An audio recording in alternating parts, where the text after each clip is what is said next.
दोस्तों, simplifying GST has been the mantra over my YouTube channel.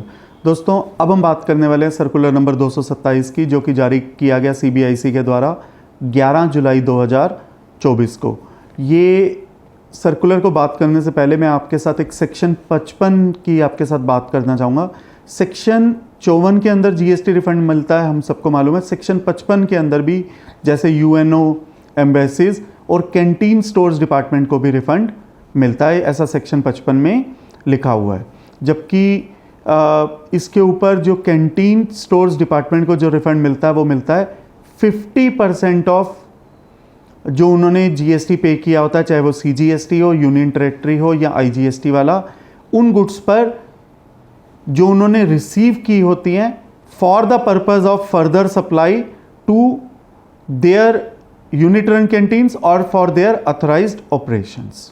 तो अगर किसी कैंटीन स्टोर्स डिपार्टमेंट ने यदि कोई गुड्स की सप्लाई रिसीव की है, तो जो गुड्स की सप्लाई उन्होंने रिसीव की है 50% उनको रिफंड मिल जाता है। सेक्शन 55 में ऐसा लिखा हुआ है, जिसके लिए एक नोटिफिकेशन 6/2017 भी आई थी। और ये रिफंड उनको किस तरह से मिलता था? ये रिफंड उनको मिलता था मैनुअल, जिसके बारे में सर्कुलर नंबर 60 जो कि 2018 में 4 सितंबर 2018 को आया था कि उनको किस तरह से रिफंड मिलेगा। और ये रिफंड के लिए उनको मैनुअल एक एप्लीकेशन दाखिल करनी पड़ती थी। बट अब ऐसे रिफंड लेने के लिए उनके लिए एक इलेक्ट्रॉनिकली एप्लीकेशन के लिए एक फंक्शनलिटी को अवेलेबल किया गया है। अब वो एक एप्लीकेशन फाइल कर सकते हैं RFD 10A। RFD 10A file करेंगे, जिसके द्वारा वो रिफंड अप्लाई कर सकते हैं। अब उन्हें मैनुअल रिफंड अप्लाई करने की ज़रूरत नहीं है। तो देखा जाए सर्कुलर नंबर 60 से अब हम शिफ्ट कर रहे हैं सर्कुलर नंबर 227 पर, जबकि आज के दिन ये फंक्शनलिटी अभी अवेलेबल नहीं हुई। जब तक ये अवेलेबल नहीं होती तब तक सर्कुलर 60 इफेक्ट में रहेगा, तब तक मैनुअली रिफंड वगैरह प्रोसेस किया जाएगा डिपार्टमेंट के द्वारा मैनुअली फाइल्ड एप्लीकेशंस पर। बट जैसे ही ये फंक्शनलिटी अवेलेबल हो जाएगी, उसके बाद रिफंड को जो अप्लाई किया जाएगा वो इलेक्ट्रॉनिकली अप्लाई किया जाएगा कैंटीन स्टोर्स डिपार्टमेंट के द्वारा, और वो अप्लाई किया जाएगा RFD 10A फॉर्म के द्वारा, जिसके लिए एक नया रूल 95 B को इंसर्ट किया गया है नोटिफिकेशन नंबर 12/2024 के द्वारा। तो यूनिफॉर्मिटी बनाने के लिए प्रोसीजर डिफाइन किया गया है कि वो किस तरह से रिफंड को अप्लाई करें। ये रिफंड उनको जो मिल रहा है ये सेक्शन 55 के द्वारा उनको मिल रहा है। जो पावर है जो उनके पास ये जनरेट हो पा रहा है कि they are able to claim refund, this is by way of notification which has been issued under section 55। Earlier they use to file their refund application manually which was procedure was prescribed under circular 60.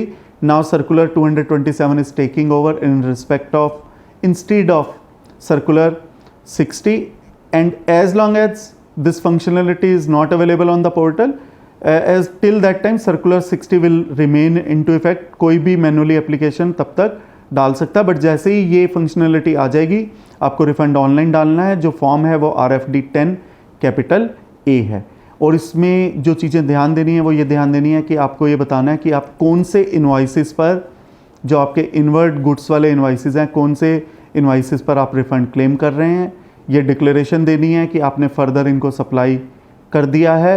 और ये भी बताना ज़रूरी है कि आपके supplier ने अपनी GSTR 1 और GSTR 3 भी भर दी है, और ये आपके 2B में नज़र आ रहा है। यदि आपके सप्लायर ने 1 अभी नहीं भरी है और आपके 2B में नज़र नहीं आ रहा है, या उन्होंने 3B नहीं भरी है, तो इस रिफ़ंड एप्लीकेशन को अगर आप डाल भी दोगे आपको रिफ़ंड नहीं मिलेगा। और जिस इनवाइस के ऊपर आप पहले रिफ़ंड क्लेम कर चुके हैं उस इनवाइस पर आप दोबारा रिफ़ंड क्लेम नहीं करेंगे।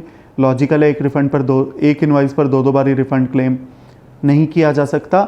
और मैपिंग भी की जाएगी कि एक रिफ़ंड को 2 बारी यूज़ ना किया जाए, और इसके लिए आपको अंडरटेकिंग भी देनी पड़ेगी कि ये जो आप जो रिफ़ंड क्लेम कर रहे हैं ये आपके द्वारा उस पर्पस के लिए लिए गए हैं जिसको आप सब्सिक्वेंट सप्लाई करोगे आप अपनी यूनिट रन कैंटीन्स को या उनके अथोराइज्ड ऑपरेशन के लिए। और ये भी आप अंडरटेकिंग दोगे, एक डिक्लेरेशन दोगे कि ऐसे इनवॉइस पर पहले आपने रिफंड क्लेम नहीं किया। और टाइम लिमिट जो है वो टाइम लिमिट वही है जो सेक्शन 54 में दी गई है। आपको 2 साल के अंदर अंदर रिफंड के लिए एप्लीकेशन डालनी है RFD 10A में। 2 साल जो शुरू होंगे वो क्वार्टर एंड के बाद से शुरू होंगे, और ये जो एप्लीकेशन भी डालनी है ये आपने क्वार्टरली बेसिस पर डालनी है। You can not file your RFD 10 capital A on monthly basis, but you can club 1 और मोर क्वार्टर्स, लाइक आप 2 या 3 क्वार्टर्स की भी इकट्ठे एप्लीकेशन डाल सकते हैं, प्रोवाइडेड 2 साल का पीरियड जो रेलेवेंट डेट है वो ओवर ना हुआ हो। जुरिस्डिक्शनल अफसर के द्वारा रिफंड को प्रोसेस कैसे किया जाएगा, इसको ठीक वैसे ही प्रोसेस किया जाएगा जैसे सेक्शन 54 के अंदर रूल 89 के द्वारा जनरली जुरिस्डिक्शनल अफसर के द्वारा प्रोसेस किया जाता है, और उसी तरह से आपको रिफ़ंड मिलेगा। और जो रिफ़ंड मिलना है वो 50% मिलना है, ये मैं पहले ही बता चुका हूँ, और इसके द्वारा जो नोटिफिकेशन भी जारी की गई थी वो 50% तक के लिए ही अलाउ किया गया था। दोस्तों, मैं उम्मीद करता हूँ ये सर्कुलर आपकी बिजनेस नॉलेज के लिए, आपकी प्रोफेशनल नॉलेज के लिए काफ़ी यूज़फुल साबित होगा। धन्यवाद।